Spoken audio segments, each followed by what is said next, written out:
Good evening students. हम लोग engineering mechanics में resolutions and composition of force system पढ़ने जा रहे हैं। इसमें देखिए फर्स्ट टॉपिक है अपना फोर्स सिस्टम। तो इस फोर्स सिस्टम वाले टॉपिक में सबसे पहले हम लोग पढ़ेंगे कोप्लेनर फोर्सेस। कोप्लेनर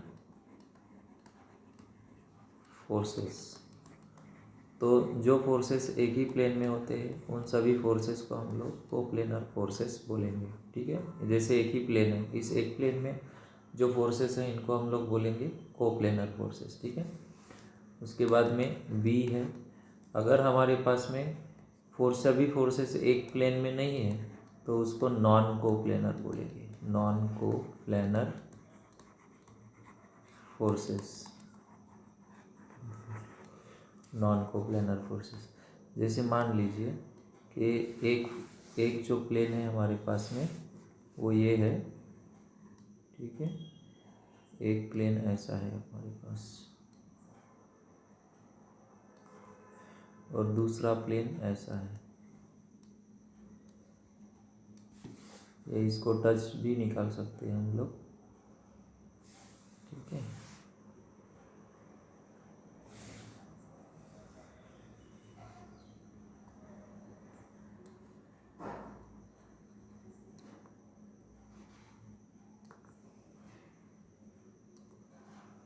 तो इस प्लेन में है और कोई ये प्लेन में है, तो ये हो गए नॉन कोप्लेनर फोर्सेस। ठीक है, दो अलग अलग प्लेन में है तो इनको बोलेंगे हम लोग नॉन कोप्लेनर फोर्सेस। ओके, इसके बाद हम लोग पढ़ेंगे, इसके बाद का टॉपिक जो है वो है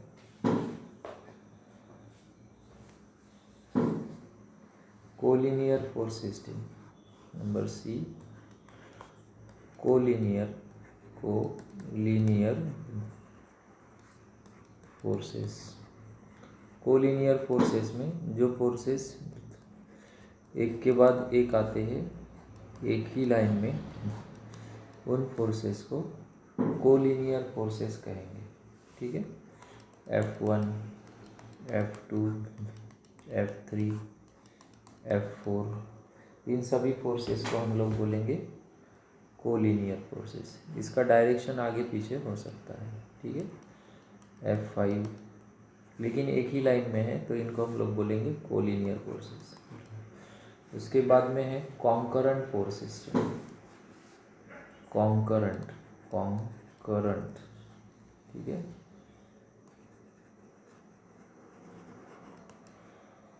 कॉन्करेंट फोर्सेस। तो ये जो कॉन्करेंट फोर्सेस होते हैं वो फोर्सेस एक तो एक पॉइंट पे आ सकते हैं, ठीक है, या उस पॉइंट से बाहर जा सकते हैं। उन सभी फोर्सेस को हम लोग बोलेंगे कॉन्करेंट फोर्सेस। ठीक है, F1, F2, F3, F4, F5, ये क्या हो गए concurrent force system. Forces coming at a point or going away from the point are called concurrent forces. उसके बाद में होता है non concurrent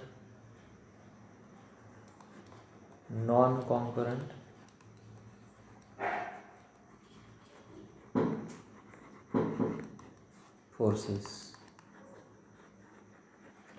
non concurrent forces में सभी फोर्सेस जो होते हैं वो एक पॉइंट पे नहीं आएंगे, ना ही एक पॉइंट से जाएंगे, वो अलग अलग पॉइंट से आएंगे या फिर जाएंगे। ठीक है, इन सभी फोर्सेस को हम लोग नॉन कॉन्करेंट फोर्सेस बोलेंगे। ठीक है, ऐसे भी रह सकते हैं या फिर ये ऐसे भी रह सकते हैं। ठीक है, इस पे यहाँ से जाने वाले या फिर यहाँ पर आने वाले, है ना, इस तरीके से इन फोर्सेस को हम लोग बोलेंगे नॉन कॉन्करेंट फोर्सेस। ठीक है, ये हो गए हमारे नॉन कॉन्करेंट फोर्सेस। उसके बाद में होता है parallel forces, parallel forces, parallel forces में दो टाइप के फोर्स होते हैं, एक होता है लाइक पैरेलल और दूसरा होता है अनलाइक पैरेलल। ठीक है, लाइक पैरेलल में दोनों का डायरेक्शन ऊपर की तरफ रहेगा।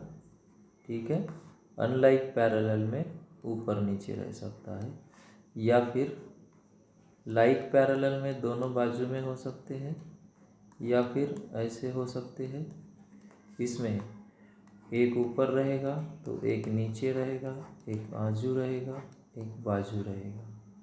ये हो गया अनलाइक और ये हो गया लाइक, लाइक अनलाइक। हमें ये चैप्टर पढ़ना है तो हमें फोर्सेस के बारे में पढ़ना बहुत ही इम्पोर्टेंट है। ठीक है, इसके बाद है सबसे इम्पोर्टेंट चीज़, वो है रिजल्टेंट फोर्स। इसके बाद जो सबसे इम्पोर्टेंट चीज़ है वो है रिजल्टेंट फोर्स। रिजल्टेंट फोर्स क्या होता है? एक ऐसा सिंगल फोर्स होता है जो बहुत सारे फोर्सेस का काम अकेला ही कर देता है, उसको हम लोग बोलेंगे रिजल्टेंट। ठीक है, the force which can produce same effect as it is produce by number of forces is called resultant force. इसे हम लोग डिनोट करते हैं आर से। ठीक है, और मेज़र करेंगे न्यूटन में। मेज़र किसमें करेंगे? न्यूटन में। ठीक है, तो सपोज मान लेते हैं थोड़ी देर के लिए कि भी हमारे पास में एक बहुत बड़ा सा पत्थर है, हमारे पास में एक बहुत बड़ा सा पत्थर है। ओके, और इस पत्थर को हमें लेके जाना है। लेके जाना है तो हम क्या करेंगे?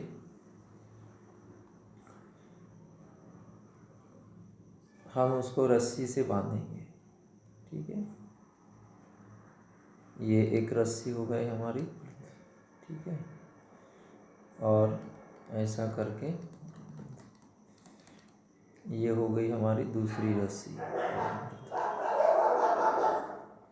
ठीक है, अब हम लोग इसको खींचने जा रहे हैं इधर। ठीक है, अब बाद में हमने क्या सोचा कि भाई ये जो हम इसको खींच रहे हैं इधर उधर, इसको अगर कोई हमारा फ्रेंड है और वो बोलता है कि यार मैं अकेले खींच सकता हूँ इसे, तो हम क्या करेंगे? उसको खींचने के लिए अगर लगाएंगे और मान लीजिए कि वो खींच पाया उस पत्थर को, है ना, तो वो हो जाएगा इन दोनों का रिजल्टेंट आर।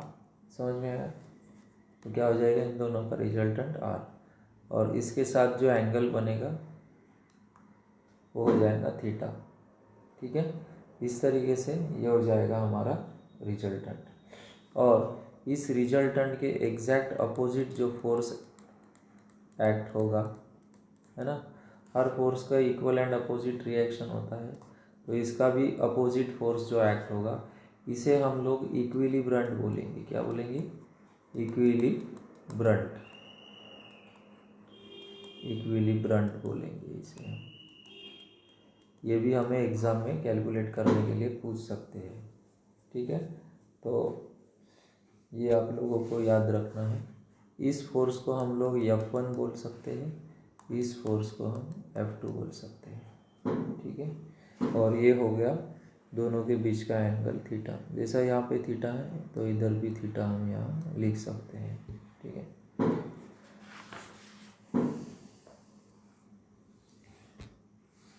तो इसके लिए हमारे पास में एक फार्मूला है, R is equals to magnitude of resultant में एक फार्मूला है। इसी का हम लोग और एक टाइप का फिगर बना सकते हैं इसे, क्योंकि इसके ऊपर भी हमको प्रॉब्लम पूछे जाएंगे। एक होता है law of parallelogram, law of parallelogram forces. इसमें होता है लॉ ऑफ पैरेललोग्राम।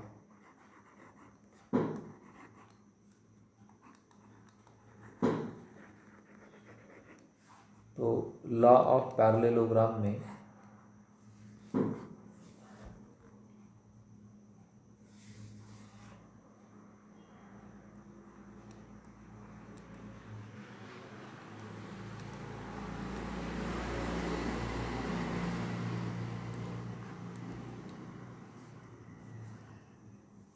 फिर से हम लोग फिगर ड्रॉ करेंगे वही उसी टाइप से, ठीक है।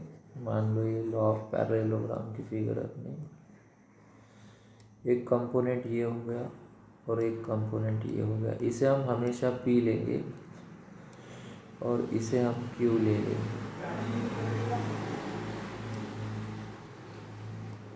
इसे हम Q लेंगे, ठीक है, P एंड Q। अब इन दोनों के बीच में जो फोर्स जाता है उसे हम लोग बोलेंगे रिजल्टेंट R, ठीक है। और इन दोनों के बीच का यहाँ पर एंगल होता है थीटा, और इसके नीचे वाला जो एंगल होता है वो होता है अल्फ़ा। ये बहुत ही केयरफुली ध्यान में रखना है। वो मैंने ऊपर जो फिगर बनाया वो भी इसी का है, लेकिन वो उसके लिए अलग फार्मूले हैं, ठीक है। लॉ के हिसाब से फार्मूले चेंज होते जाएंगे, तो और इसके अलग फार्मूला है, ठीक है। तो इसमें ये जो P का वैल्यू है ये हमारा हमेशा स्मॉल रहेगा। एक बात याद रखना है आप लोगों को, ये स्मॉल रहेगा और ये लार्ज रहेगा या फिर बिग रहेगा, ठीक है। ये बात आप लोगों को ध्यान में रखना है। तो इसके लिए जो फार्मूला बना है, वो जो फार्मूला है वो ये है,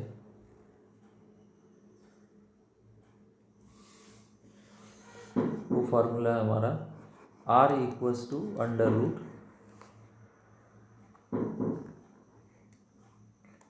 P square plus Q square plus twice PQ cos theta, twice PQ cos theta. एक minute,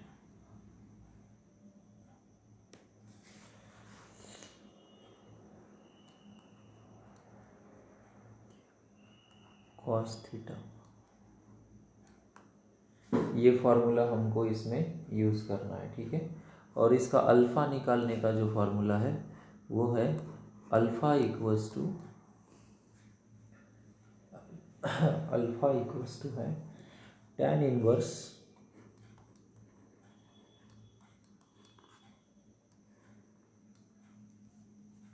cube sine theta divided by P plus Q cos theta, P plus Q cos theta,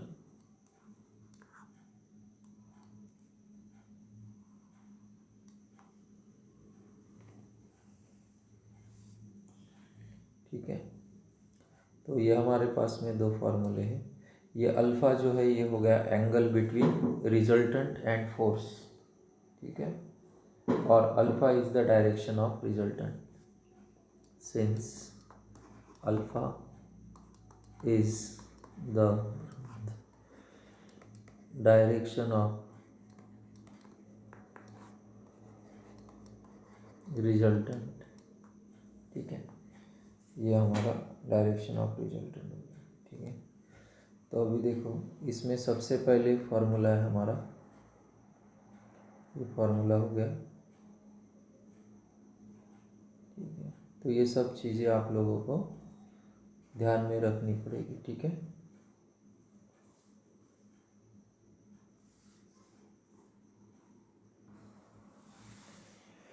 now problems on law of parallelogram, ठीक है। तो पहला problem है if two forces 40 Newton and 30 Newton, if two forces 40 Newton and 30 Newton are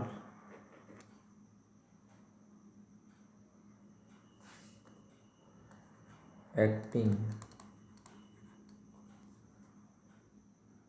at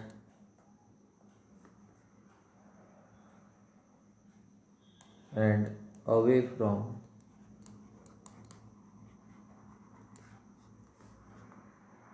point and making an angle of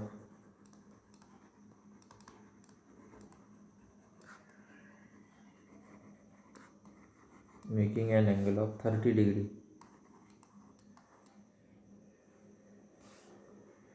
with each other। ठीक है, find resultant.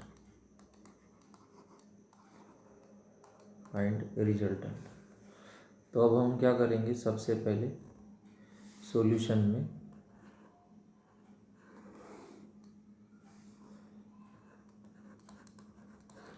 Data लिखेंगे।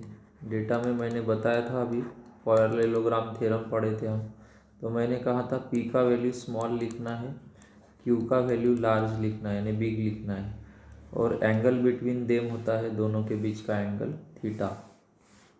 ठीक है, दोनों के बीच का एंगल जो होता है वो होता है थीटा। तो इसमें देखो हमारे पास में 2 फोर्सेस है, उसमें 40 न्यूटन है, यानी बड़ा हम 40 लिखेंगे हमेशा। ठीक है, और छोटा हम 30 न्यूटन लिखेंगे। ठीक है, और एंगल बिटवीन देम 30 डिग्री है। तो ये हो गया हमारा फोर्स सिस्टम। ठीक है, ये P हो गया और ये Q हो गया। एंगल बिटवीन देम को हम थीटा बोलते हैं, और ये हो गया R। तो इसके लिए हमारे पास में फार्मूला है, therefore R equals to under root P square plus Q square plus twice PQ cos theta. तो इसमें हम लोग फॉर्मूले में वैल्यू लिखेंगे।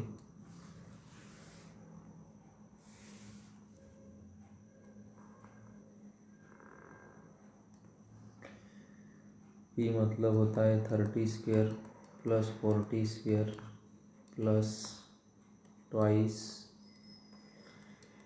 P यानी 30, Q यानी 40 और कॉस थीटा यानी 30।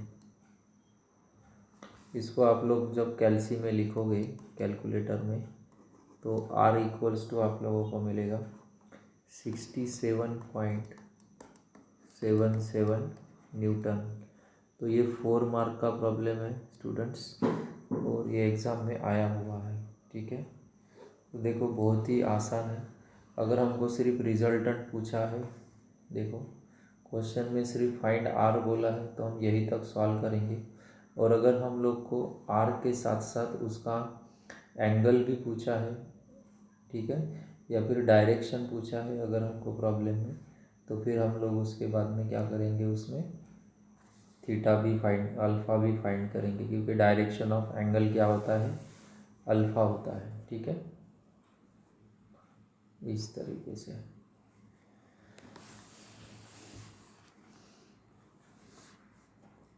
तो आई होप कि आप लोगों को ये समझा होगा।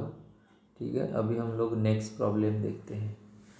नेक्स्ट प्रॉब्लम है हमारे पास, ये भी एग्ज़ाम में आया हुआ है। इसमें केवल लेकिन एक बात आप लोगों को ध्यान में रखना है कि प्रॉब्लम में छोटी वैल्यू हमेशा नीचे ही लेना है। ठीक है, बहुत से किताबों में भी और बच्चों को पढ़ाया गया है कि उसमें जो P की वैल्यू है कई जगह बड़ी ली है, और उसके वजह से हमारा आंसर गलत आता है। तो देखिए अब सेकंड क्वेश्चन, क्वेश्चन नंबर 2 में 2 फोर्सेस, फिर से 2 forces FA equals to 6 Newton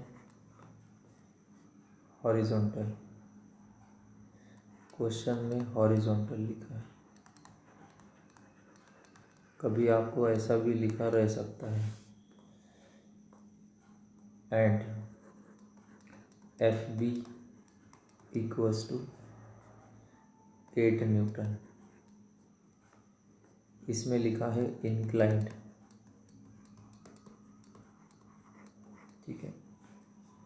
act on particle, act on particle,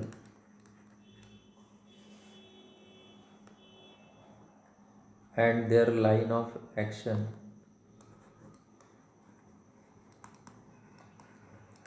line of action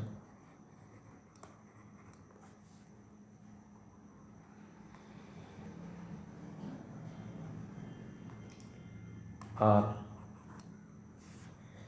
inclined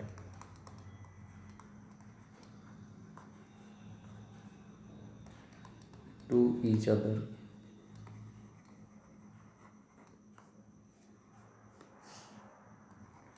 at an angle of 70 degree. Find resultant and direction.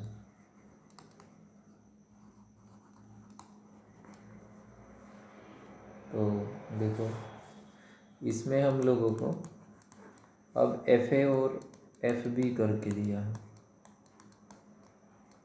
तो एफ ए हमारा 6 Newton है और F B 8 Newton है, कोई बात नहीं, 6 न्यूटन है और ये 8 न्यूटन है।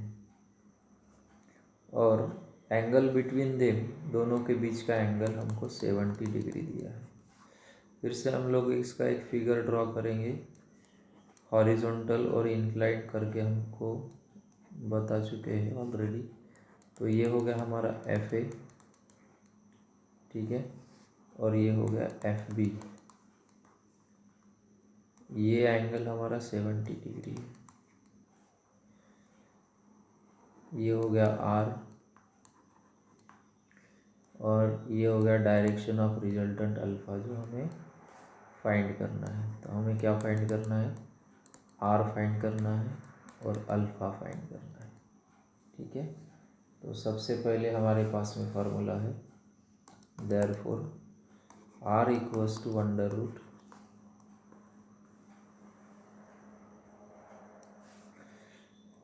P square plus Q square plus twice P Q cos theta equals to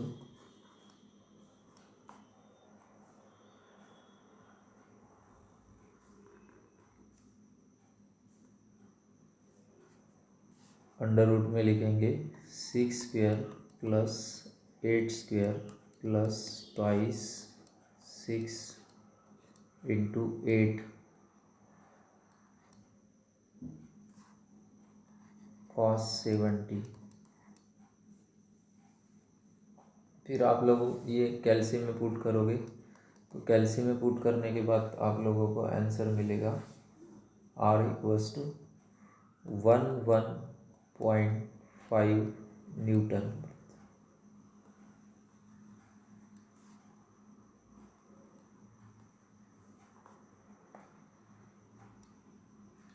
और अभी हमको डायरेक्शन निकालना है, यानी अल्फ़ा। तो अल्फ़ा के लिए फार्मूला है tan inverse q sign theta divided by p plus Q cos theta, ठीक है। तो यहाँ पर p और q जो है हमारा tan इनवर्स ऑफ, यहाँ पर जो है q वो हमारा एफ बी रहेगा, एफ बी का वैल्यू 8 है और साइन थीटा का 70 है तो 70 लिखेंगे। p का वैल्यू 6 है और फिर से q 8 है हमारा, क्योंकि 8 यानी एफ बी हो गया और p यानी एफ ए हो गया, कॉस 70। ओके, अगेन स्टूडेंट इसे हम कैल्सी में लिखेंगे और इसका आंसर आ जाएगा आप लोगों को alpha equals to 40.71 degree. Okay, this is the direction of resultant.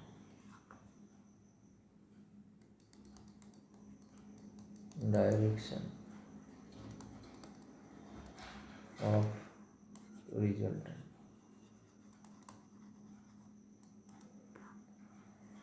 तो आई होप कि आप लोगों को ये समझ में आया होगा। बहुत ही इम्पोर्टेंट प्रॉब्लम है। इसमें अगर क्वेश्चन एग्ज़ाम में आ गया तो आप लोगों को ध्यान में रखना है, ये 2 क्वेश्चन मैंने सॉल्व करके दिए हैं, इन 2 में से ही कोई एक आएगा। बस इसमें आप लोग ध्यान रखना कि इसमें वैल्यू चेंज हो सकता है, और ये अल्फ़ा कब निकालना है, जब हमें डायरेक्शन ऑफ रिजल्टेंट पूछा है ना। रिजल्टेंट एंड इट्स डायरेक्शन, ऐसा डायरेक्शन वर्ड आया तो समझ जाना अल्फ़ा फाइंड करना है, और रिजल्टेंट मतलब आर फाइंड करना है। ठीक है, तो इस तरीके का क्वेश्चन आप लोगों को पूछ सकता है एग्ज़ाम में। और एक क्वेश्चन दे रहा हूँ मैं, ठीक है, वो भी बहुत इम्पोर्टेंट क्वेश्चन है, तो आप लोग याद रखेंगे इसको। ठीक है, देखो अभी नेक्स्ट क्वेश्चन जो है हमारा वो है क्वेश्चन नंबर 3। ठीक है, तो ये जो क्वेश्चन है ये बहुत ही इम्पोर्टेंट क्वेश्चन और काफ़ी बार पूछा गया है। अगर थोड़ा क्वेश्चन पेपर हमारा टिपिकल आता है तो इस टाइप के क्वेश्चन आप लोगों को पूछ सकते हैं। ठीक है,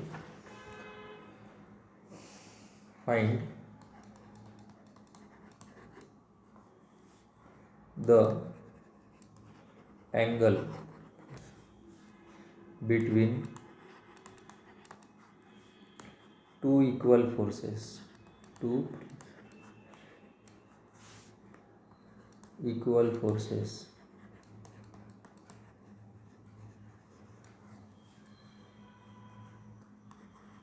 P if their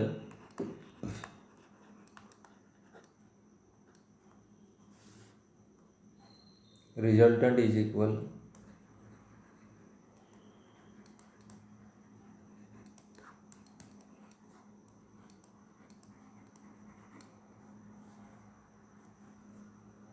to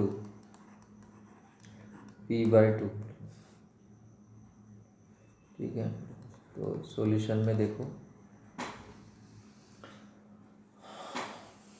find the angle between two equal forces. इसका मतलब क्या हुआ, हमारा एक फोर्स P होता है और दूसरा फोर्स Q होता है, तो दोनों फोर्स अगर इक्वल है इसका मतलब P का वैल्यू भी P है और Q का वैल्यू भी P ही हो गया, है ना। इस तरीके से ये 2 फोर्स है हमारे, एक P है और एक Q है। इन दोनों के बिटवीन का एंगल हमें फाइंड करना है, मतलब क्या, थीटा। हमें अभी थीटा फाइंड करना है।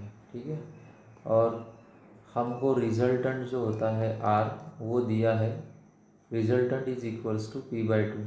R जो है हमारा वो P/2 है। ओके, तो इस तरीके का प्रॉब्लम है, ये यूनिक प्रॉब्लम है, ये आप लोगों को ध्यान में रखना है। तो हमारे पास में रिजल्टेंट का फार्मूला होता है R equals to under root P square plus Q square, P square plus Q square plus twice PQ cos theta. ठीक है, तो इसको अगर हम स्क्वेयरिंग करते हैं, ऑन स्क्वेयरिंग बोथ साइड, तो R स्क्वेयर हो जाएगा और इधर में स्क्वेयर और रूट कैंसिल हो जाएगा,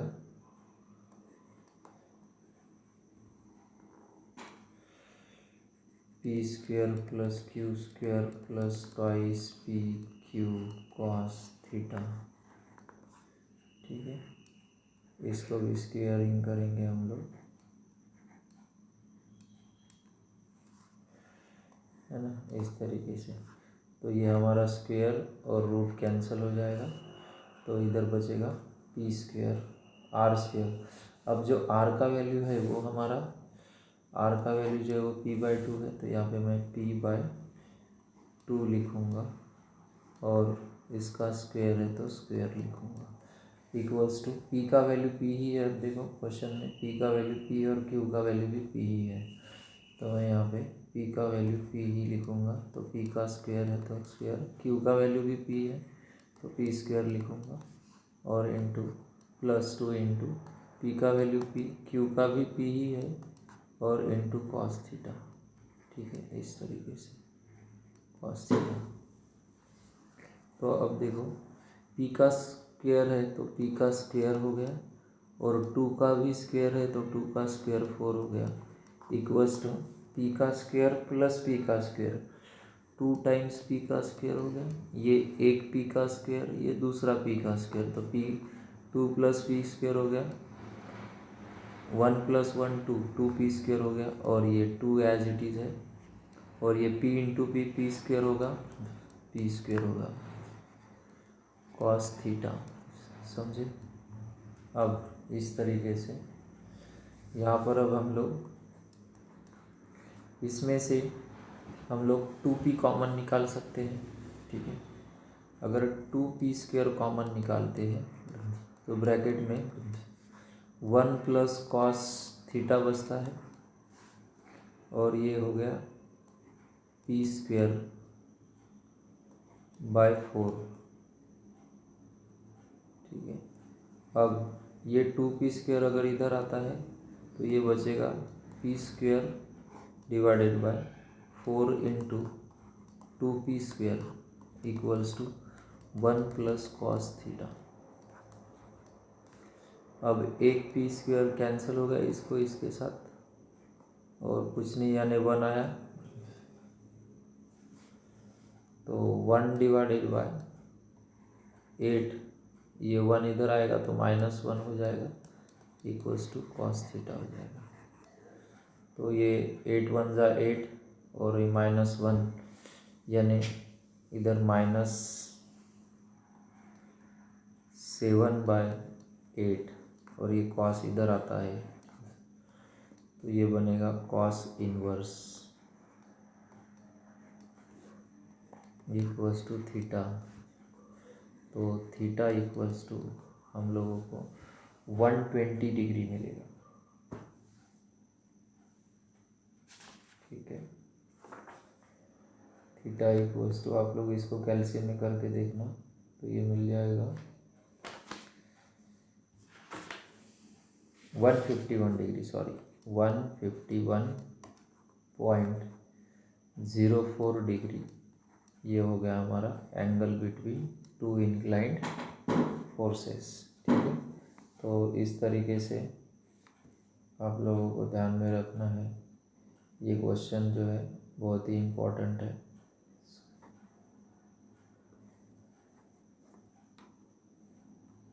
सिंपल है, बस आपको क्वेश्चन समझना था।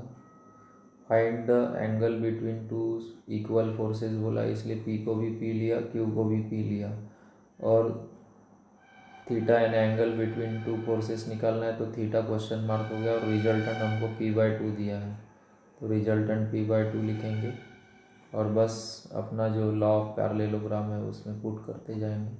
स्क्वेयरिंग किया दोनों साइड, क्योंकि रूट रहेगा तो हम कैलकुलेट नहीं कर पाएंगे, इसलिए स्क्वेयर कैंसिल, रूट कैंसिल होने के बाद में फिर ये जो आया बस इसको सिंप्लीफाई करते गए, और ये कैल्शियम में पुट करके आप लोगों को आंसर मिल जाएगा।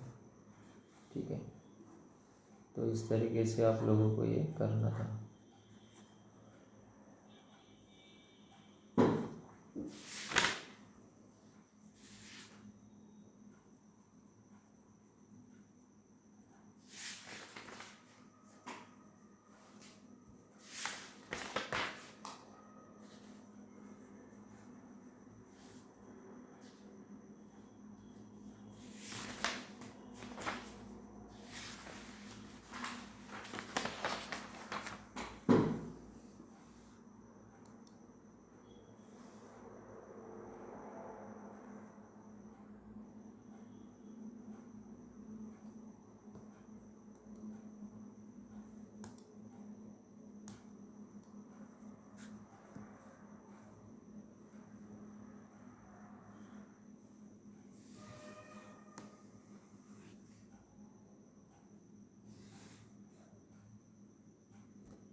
अब हम देखने जा रहे हैं इस चैप्टर का सबसे इम्पोर्टेंट पार्ट जो होता है मेथड ऑफ रिजोल्यूशन। ठीक है, so let's see what is method of resolution. Method of resolution में देखो, हम लोगों को सबसे पहले एक ऐसा एक्स वाई एक्सिस ड्रॉ करना है। ठीक है, अब अगर हमने एक्स वाई एक्सिस ड्रॉ कर लिया, यहाँ पर ये हो गया हमारा एक्स एक्सिस और ये हो गया वाई एक्सिस, तो इसमें जो है ना कुछ फोर्सेस रहेंगे। ठीक है, जैसे ये एक फोर्स है F1 नाम का। ये F1 नाम का फोर्स θ1 नाम के एंगल पे इधर जा रहा है। ठीक है, तो इसको हम लोग रिजॉल्व करते इन द सेंस क्या करते हैं, दो कंपोनेंट खोजते हैं, और ये जो कंपोनेंट होते हैं ये हमारे हाथ के तरह होते हैं। एक बॉडी को जैसे दो हाथ रहते हैं वैसे ही एक फोर्स को दो कंपोनेंट रहते हैं जो एक दूसरे के साथ 90 डिग्री बनाते हैं। ठीक है, लेकिन ये जो कंपोनेंट रहेगा, ये जो कंपोनेंट है, इस कंपोनेंट को हम लोग कॉस लिखेंगे। क्यों लिखेंगे, क्योंकि जिस एक्सिस के साथ हमें एंगल पता है उस एक्सिस को पैरेलल कंपोनेंट जो होता है उसे हम कॉस लिखते हैं, और ये कंपोनेंट किसका है, F1 का है, इसलिए यहाँ पर हम लोग लिखेंगे F1 cos θ1। ओके, और ऑब्वियसली एक कॉस हो जाता है तो दूसरा साइन हो जाता है, तो ये लिखेंगे F1 sin θ1। ठीक है, इस तरीके से। अब इसके बाद में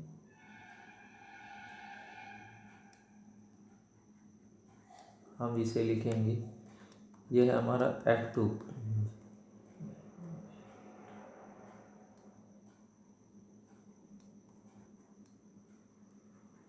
हाँ, अब मान लो कि एंगल हमारे पास यहाँ पर है θ2।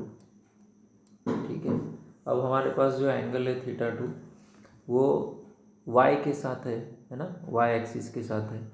अब इस y एक्सिस को पैरेलल कंपोनेंट तो ये हो गया, इसका मतलब अभी हमारा ये कॉस हो जाएगा, कॉस θ2, और ये किसका कंपोनेंट है, F2 का है, इसलिए यहाँ पर लिखेंगे F2। ओके, वैसे यहाँ पर भी लिखेंगे F2, लेकिन ये कॉस हो गया तो अब ये साइन हो जाएगा, है ना, ये हो जाएगा साइन θ2। इस तरीके से हम लोग यहाँ पर रिजोल्यूशन शो कर सकते हैं। अब मान लीजिए ये हमारा फोर्स है, अब यहाँ पर एंगल हमारा θ3 है, तो ये फोर्स F3 है, तो इसे भी रिजॉल्व करेंगे। अब एक बात ध्यान में रखना है हमको कि जो तिरछे फोर्स है जो हमारे XY एक्सिस के साथ इंक्लाइंड है उन्हीं को ही हम लोग रिजॉल्व करते हैं। तो अब ये वाला जो फोर्स है इसका एंगल ये इसके साथ हॉरिजॉन्टल वाले के साथ θ3 है, मतलब फिर से जिसके साथ एंगल पता है इस फोर्स का, जिसके साथ एंगल पता है इसका, उसको पैरेलल कंपोनेंट कॉस लेंगे, तो ये हो जाएगा अभी हमारा F3 cos θ3, और ये हो जाएगा F3 sin θ3। ठीक है, अब मान लो कोई फोर्स जो है वो सेंटर की तरफ आ रहा है ना, और इसका एंगल हमको ये दिया है θ4 लेट से, तो इस कंपोनेंट में को भी दो कंपोनेंट रहेंगे। ठीक है, इस फोर्स को भी दो कंपोनेंट रहेंगे, लेकिन जिस तरफ फोर्स जा रहा है उसी के अकॉर्डिंगली वो एक्ट होंगे। अब ये अंदर जा रहा है तो ये भी फोर्सेस अंदर की तरफ रहेंगे, यहाँ पर भी वैसे ही। अब यहाँ जो है हमारा ये फोर्स F4 जो है ये पैरेलल टू किसको है, F4 जो एंगल है वो हमारे y के साथ में है। ठीक है ना, तो इस कंपोनेंट को, इस एक्सिस को पैरेलल कंपोनेंट जो है वो ये है ना, देखो पैरेलल है, तो ये हो गया हमारा F4 cos θ4। तो इस तरीके से ध्यान में रखना है कि जिस कंपोनेंट के साथ में एंगल, जिस एक्सिस के साथ में एंगल पता है उस एक्सिस को पैरेलल कंपोनेंट को कॉस लेना है और दूसरे वाले को साइन लेना है। ठीक है, ये इस चैप्टर का सबसे इम्पोर्टेंट पार्ट था जो आप लोगों को ध्यान में रखना है। अब आगे हम जितने भी प्रॉब्लम पढ़ेंगे उन सभी प्रॉब्लम में हमको यही सब चीज़ें करना है, ठीक है। तो ये बहुत लंबा चौड़ा प्रोसीजर होता है, लेकिन मैंने आप लोगों को सभी क्वाड्रेंट का एक ही इसमें पढ़ाया है, ठीक है। तो आप लोगों को थोड़ा ध्यान में रखना है केयरफुली। और इसमें एक बात ध्यान में रखना है स्टूडेंट, कि अगर कोई भी फोर्स अगर वो लेफ्ट राइट जा रहा है या फिर वो अपवर्ड जा रहा है, ठीक है, राइट जा रहा है या फिर अपवर्ड जा रहा है, तो उसे हम पॉजिटिव लेते हैं। और जो फोर्सेस डाउनवर्ड जा रहे हैं या फिर लेफ्टवर्ड जा रहा है उनको हम लोग निगेटिव लेते हैं, ठीक है। तो ये सिंपल साइन कन्वेंशन होता है। राइट या फिर अपवर्ड तो पॉजिटिव, लेफ्ट या फिर डाउनवर्ड तो निगेटिव, ठीक है। तो इस तरीके से ये आप लोगों को ध्यान में रखना है।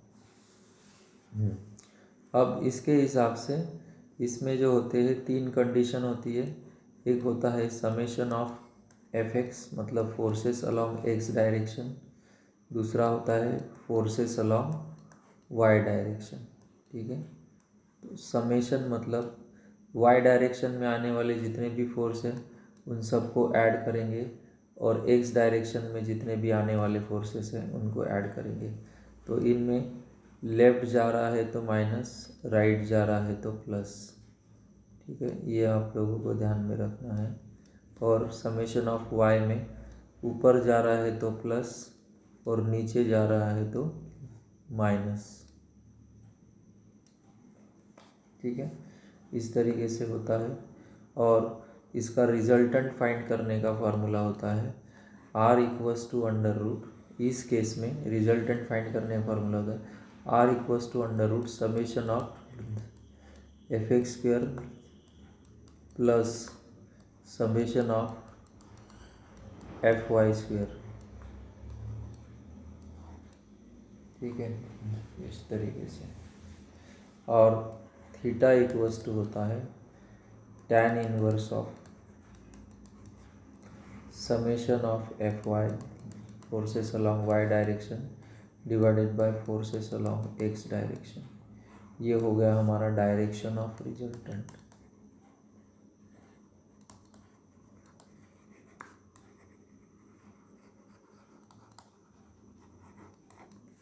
और इसे बोलते हैं मैग्नीट्यूड। ये हो गया हमारा magnitude of resultant.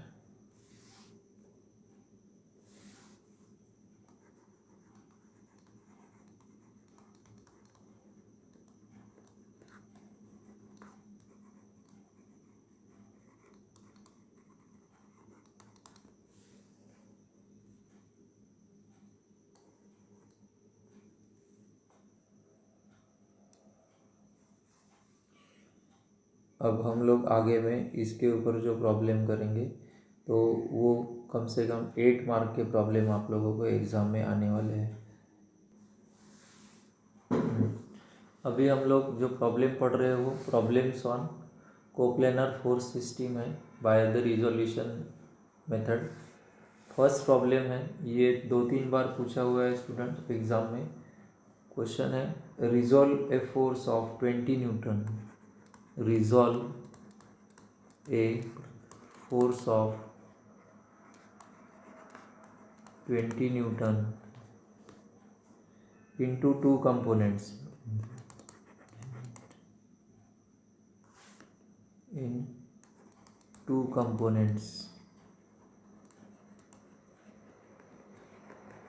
in 2 components that are right angle and that are right angle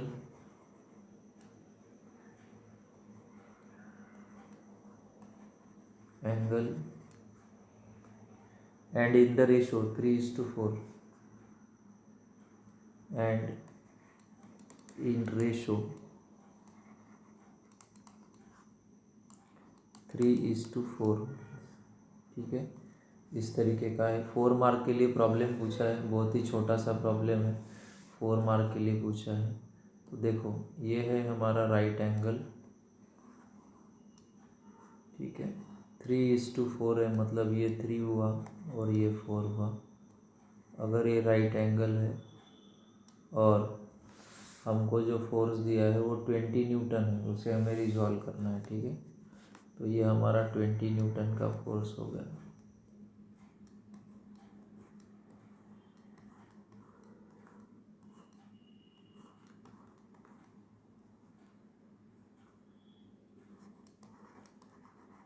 twenty Newton का फोर्स हो गया।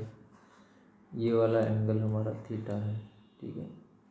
तो अगर हम इसे रिजॉल्व करेंगे तो रिजोल्यूशन में ये इस तरीके से हो जाएगा, है ना, इस तरीके से। अब लेकिन जो कि हमारे पास में थीटा पता नहीं है हमें, तो हमको पता है लेकिन कि tan थीटा इक्वल्स टू होता है अपोजिट बाय एडजेसेंट। तो थीटा के अपोजिट 3 है, बाय एडजेसेंट मतलब 4। थीटा इक्वल्स टू tan इनवर्स 3/4, ठीक है। tan इनवर्स 3/4 मतलब होता है 36.87, ठीक है। आप लोग कैलसी में कर सकते हो। 36.87 हमारा थीटा का वैल्यू हो गया। तो अब इसे हम लोग पुट करेंगे, ठीक है। तो अब हमें इसको रिजॉल्व करना है, तो जिसके साथ एंगल पता है उसको पैरेलल कंपोनेंट हम कॉस लेते हैं। तो ये हो जाएगा हमारा Fx, force along X direction, और ये फोर्स अलॉन्ग वाई डायरेक्शन। तो यहाँ पर हम लोग लिख सकते हैं कि हमारा जो Fx है, फोर्स अलॉन्ग एक्स डायरेक्शन, जिसके साथ एंगल पता है उसको पैरेलल कॉस होता है। तो ये हो जाएगा Fx is equals to 20 cos 36.87, क्योंकि अभी थीटा हमारा 36.87 है। तो Fx का वैल्यू हो जाएगा force along X direction, Fx का वैल्यू हो जाएगा हमारा 20 cos 36.87, कैल्सी में पुट करते हैं तो ये आएगा 16, ठीक है। तो ये हो गया 16 न्यूटन, ओके। और इसी तरीके से Fy अगर फाइंड करेंगे तो हो जाएगा 20 sin 36.87।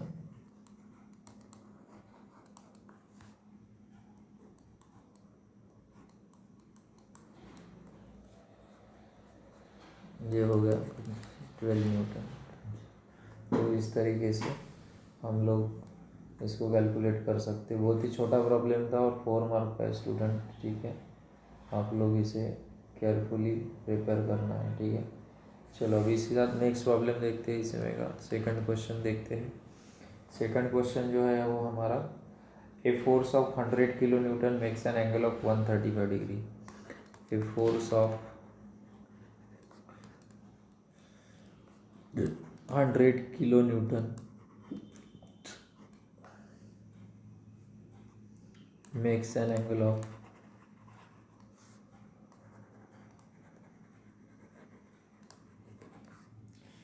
135 degree with horizontal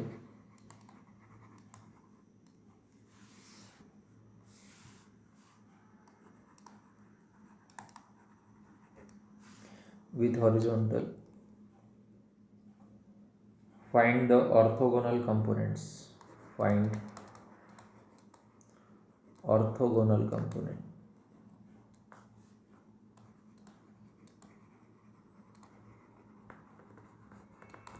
orthogonal component मतलब हो गया Fx एंड Fy, ओके। तो देखो, मान लो ये है हमारा हॉरिजॉन्टल एक्सिस, ठीक है। और जो एंगल है उसका दिया है 135 डिग्री, ओके। तो मान लेते हैं ये है हमारा हॉरिजॉन्टल, ठीक है। ये हॉरिजॉन्टल है, एंगल जो है वो 135 है। मान लेते कि ये हमारा 135 है।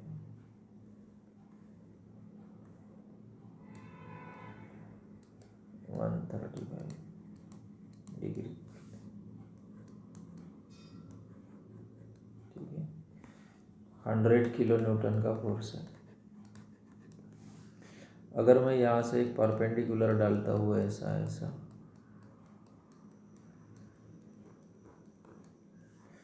तो ये मेरा 90 होता है, ये क्या होता है 90 होता है।